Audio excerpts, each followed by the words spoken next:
es buah Oh, gitu es buah. kan, Oh, kolak gitu oh kan. iya iya iya. Nah sebenarnya tantangannya itulah menjaga porsi makan dan jenis makanannya. Lebih ke kalau makan itu ya memang harus lengkap ya. Ada karbohidrat berupa nasi gitu kan. Terusnya ada lauk juga jenis hewani nabati. Istilahnya itu makanan rekreasi lah jatuhnya. Saya biasanya menyebut rekreasi. Jadi sebulan sekali atau sebulan 2 kali gitu. Biasanya kalau saya ngedukasi ke temen pasien-pasien juga gitu.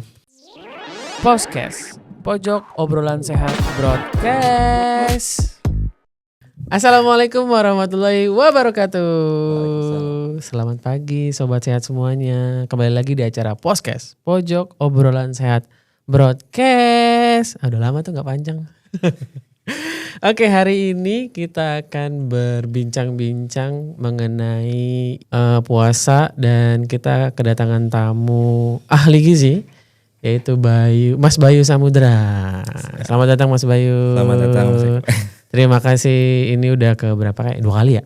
2 kali. 2 kali ya. Oke. Yang sebelumnya podcastnya tentang kesuksesan diet menurunkan berat badan sampai 17 kilo dalam 3 bulan gitu kan. Oke, selanjutnya kita akan tanya-tanya terkait dengan puasa. Jadi bagaimana ini kita merancang puasa biar enggak setelah puasa itu enggak naik. Harusnya kan memang secara logika kalau kita puasa kan harusnya lebih stabil ya, turun mungkin ya. Gitu. Iya. Gitu gak sih? Iya betul. Bener kan harusnya. Tapi kenapa ini puasa bisa jadi naik? Nah, saya juga pernah itu sih. Saya juga pernah merasakan bahwa kok puasa jadi naik 1 kilo atau 2 kilo ya pas lagi nimbang gitu kan. Tapi sebenarnya tantangan terbesarnya apa sih Mas? Kenapa sih bisa sampai seperti itu pada saat kita puasa? Karena kan sebenarnya secara logika kita puasa dari pagi sampai maghrib gitu kan. Nah itu tantangan terbesarnya apa sih? Tantangannya ya Mas ya. Kalau ditanya tantangannya mungkin yang pasti kita kan udah puasa nih istilahnya kurang lebih 12 jam ya. Di situ udah lapar, nahan lapar, nahan haus gitu kan. Nah, tantangannya adalah mungkin ya Dikit lagi boleh. Deketin lagi. Okay. Nah. Tantangannya ya menghandle ya nafsu makan. Biasanya kan udah lapar, udah sangat lapar berlebih. Nah, ketika berbuka puasa itu pasti akan balas dendam nih istilahnya gitu kan. Kalap lah ya. Iya kalap. Nah apa aja dan faktor eksternalnya mungkin di luar-luar pasti banyak tuh yang apa jualan tuh? es buah gitu kan. Oh, kolak gitu kan. Iya. Nah sebenarnya tantangannya itulah menjaga porsi makan dan jenis makanannya. Porsi makan dan jenis makanannya. Iya.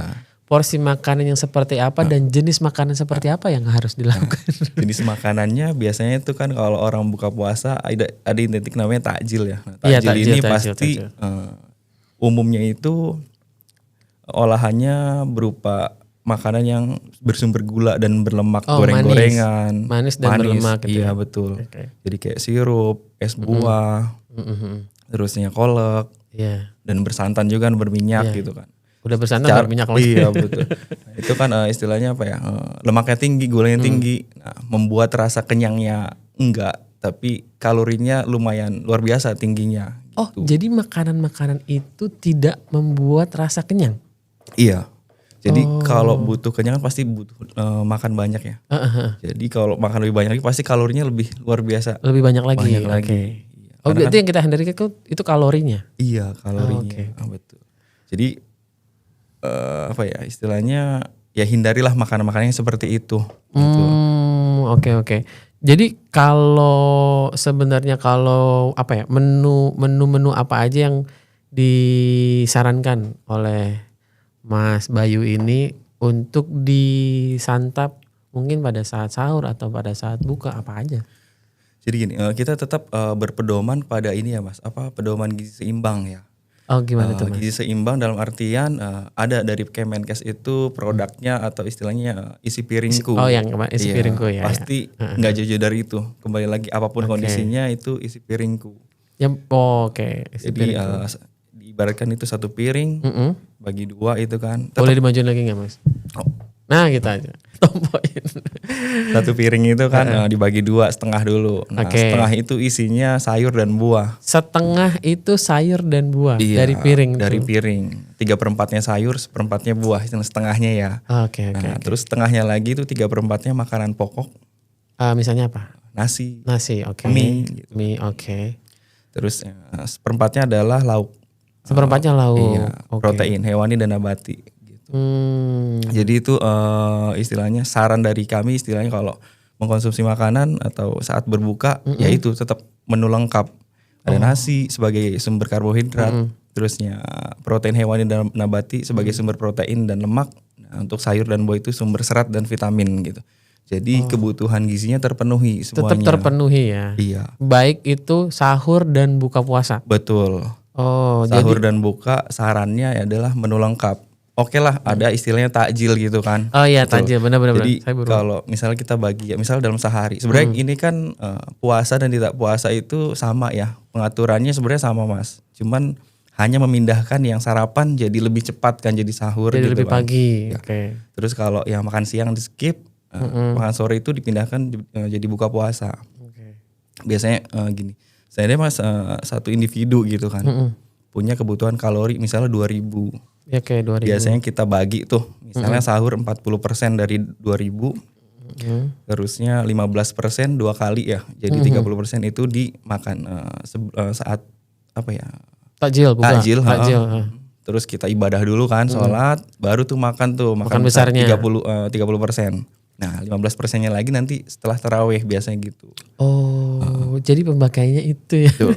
Nah Nggak dihajar di depan ya, seringkali ya. Nah, seringkali itu. tadi gini yang tadi pertanyaan di awal itu 15% di awal takjil itu lebih dari 15%. 15% dari Secara kalori. Iya betul. 2000 kali 15% kan kurang lebih 300 ya. Kalau kita ngambil makan 5 gorengan aja dikali 150. 5 kali 150 Iya, berapa itu tuh? udah 750 ya? kan. Iya, nah itu lebih. Udah hampir mungkin hampir itu memenuhi. yang membuat berat Oke. badan berlebih. Oh, jadi sebenarnya memang ya kebutuhannya sama aja 2000 kalori juga. Tinggal bagaimana kitanya membagi itu Betul, kan. Oke.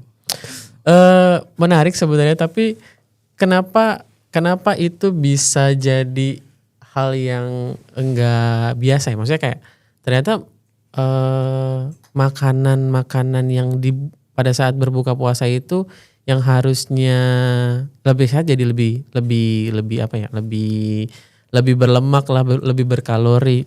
Apa karena memang budayanya kita atau gimana sih? Kalau saya pribadi mikirnya gitu, ya emang kita nggak bisa ngontrol ya dari faktor eksternal aja yang jualan makanan seperti itu banyak. Kita juga nggak bisa mengontrol itu kan, istilahnya ya wajar orang nyari istilahnya rezeki gimana kan. Mungkin kebijaksanaan kita aja dalam mengkonsumsinya gitu. Bolehlah sesekali gitu, seminggu sekali atau seminggu 2 kali cheating gitu, makan apa gorengan, kolak gitu kan. Nah, cuman balik lagi sadar diri gitu kan, istilahnya ya ini tuh enak di mulut doang gitu, di badan kan istilahnya ya akan diolah menjadi yang nggak bermanfaat gitu. Kalorinya berlebih akan menjadi simpanan lemak yang berlebih dalam tubuh. Tapi kalau misalnya itu masalah makanan ya. Nah ini cuman kalau masalah minuman gimana? Kebutuhan cairan tubuh di kita gimana? Kalau kebutuhan cairan sendiri kan dari Kemenkes sendiri nganjurin sehari 8 gelas ya. Sehari 8 gelas. Kalau kita bagi itu 8 gelas, biasanya di sahur itu disarankan 2 gelas. Oh di sahur sarankan 2 gelas. Saat buka puasa mungkin 2 gelas atau 4 gelas ya, sampai 4 gelas. Nah menjelang tidur 2 gelas. Oh Jadi oke. itu pun minimal. Minimal. Iya, kalau masih haus itu kurang masih boleh lebih dari itu. Tapi bisa. sebenarnya boleh. Boleh. Tapi kalau minuman sirup gimana? Nah itu jangan pakai sirup ya tentunya. Oh, jadi minum emang air harus mineral ya. Oke. Kalau bahasanya cairan elektrolit. Elektrolit sih yang kami anjurin sih mungkin air kelapa ya. Oh hanya air kelapa. Ya air kelapa itu pun tanpa tambahan kental manis ataupun Oh sirup. gula, iya yang gula-gula itu ya. Iya. Murni air kelapa Iya, ya. air kelapa itu mengembalikan elektrolit ya. Sudah berpuasa seharian gitu kan lemas dan cepat meningkatkan istilahnya mengembalikan kadar gula darah. Oh jadi sebenarnya kebutuhannya, kita kalaupun mau cairan elektrolit terpenuhi, maksudnya biar lebih cepat langsung segar gitu kan, disarankan untuk kelapa aja. Betul. Tapi Jadi sebenarnya apa? Gimana sebenarnya tipsnya untuk menjalankan puasa ini lebih kepada gizi yang tadi Mas Bayu bilang seimbang.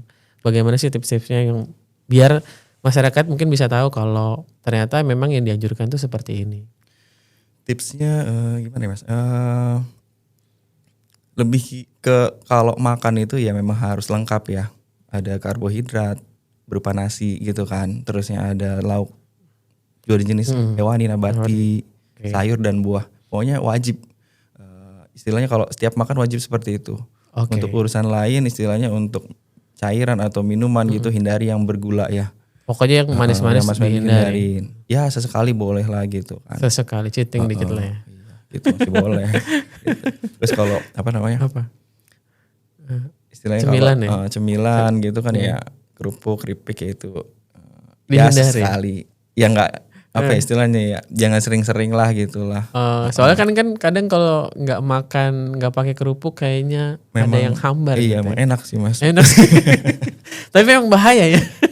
Cuman kan karena kandungan lemaknya, minyaknya sehingga ya kalorinya meningkat gitu. Oh, Oke oke, lah, oke. sekarang masih kuat nih usia 20, 30-an, 40-an. Nah, di atas 40-an tuh mungkin udah ada Udah ada berasa gejala-gejala tuh, iya. lehernya kenceng gitu Iya. kan. Oke. Lehernya kenceng nggak bisa digerakin susah. Iya. Oke. Tapi apa pesan untuk masyarakat di luar sana, sobat sehat semua untuk menjalankan puasa ini jauh lebih sehat, biar nggak naik berat badan kali ya. Oke, pesannya mungkin buat apa ya teman-teman atau yang melihat video ini ya mungkin pokoknya prinsipnya itu kita kembali ke pedoman gizi seimbang ya. Jadi istilahnya makan itu lengkap, harus lengkap. Sahur dan buka wajib lengkap. Ada nasi, ada lauk pauk, hewani, nabati, sayur dan buah. Nah untuk jenis-jenis jajanan itu yang manis-manis dihindari. Oh, sebisa mungkin Iya, hindari. Hindari makanan berlebihan. Oke lah, wajar kita haus nih, lapar banget gitu kan. Boleh saat takjil gitu mungkin yang manis-manis ya sedikit aja porsinya. Oh, oke. Mungkin kalau sirup atau misalnya kolak itu ya 1 teguk atau 2 teguk aja gitu. Mungkin kan sunahnya kan Sebenarnya 3 kurma kurma ya. 1 atau 3 biji gitu kan sama air minum. Terus untuk aktivitas fisik juga jangan dibatasin. Gara-gara puasa jadi kita males gitu kan Mas. Tetap olahraga wajib untuk mempertahankan massa otot. Gitu kan. Aktivitas fisik seperti biasa, terusnya juga cukupi kebutuhan cairan. Oke. Itu tadi 8 gelas sehari. 2-4-2. 2 sahur, 4 saat berbuka, 2 sebelum tidur. Sama cukup istirahat. Oh, cukup istirahat. Iya, istirahat juga cukup. Ya dengan harapan menjaga itu semua sehingga puasa bisa berjalan dengan lancar, sehat, dan produktivitas kerja kita tetap terjaga. Oke. Gitu sih, Mas. Masih ada pertanyaan sih. Saya masih Boleh, ada pertanyaan terakhir. Ini di gongnya nih sebenarnya. Lebaran. Iya loh. Ini di gongnya sebenarnya. Jadi nggak jadi pertanyaan terakhir. Ini di gongnya. Di Lebaran gimana, Mas? Bye. Lebaran itu kan kalau kita ngomongin makanan ya Mas. Iya, ya? makanan. Makanan pasti identiknya bersantan Santan, nih. iya. Terusnya daging kan berlemak gitu kan. Ya istilahnya itu makanan rekreasi lah jatuhnya. Saya biasanya menyebut rekreasi. Jadi sebulan sekali atau sebulan 2 kali gitu. Oke. Biasanya kalau saya ngedukasi ke teman pasien-pasien juga gitu. Nggak serta-merta kita mengharamkan itu istilahnya nggak membolehkan. Ya bolehlah kalau misalnya di pesta atau acara tertentu ada ya monggo aja gitu dimakan, tapi porsinya ya kembali lagi sadar diri gitu, jangan banyak-banyak. Oke, jadi sebenarnya boleh dimakan tapi memang porsinya juga harus diperhatikan juga ya. Bijaksana lah. Bijaksana terhadap diri sendiri. Ya gitu. Iya, oke. Enak Udah nih, naik. banyak. Udah naik nih atau udah ngerasa pegel-pegel nih di leher nih. Ya jangan dilanjutin juga kan gitu kan. Oke, terima kasih Mas Bayu atas ilmunya dan atas wejangannya. Saya ngerasa buat saya itu kayaknya. Saya juga. Saya juga itu ngerasa buat saya ya. Oke. Itu dia Sobat Sehat. Perbincangan singkat kita. Semoga Sobat Sehat semua bisa ambil nilai-nilai baiknya dan bisa dicontoh nanti pas bulan puasa. Jadi jangan sampai bulan puasa itu menaikkan berat badan kita dan menaikkan kolesterol kita juga.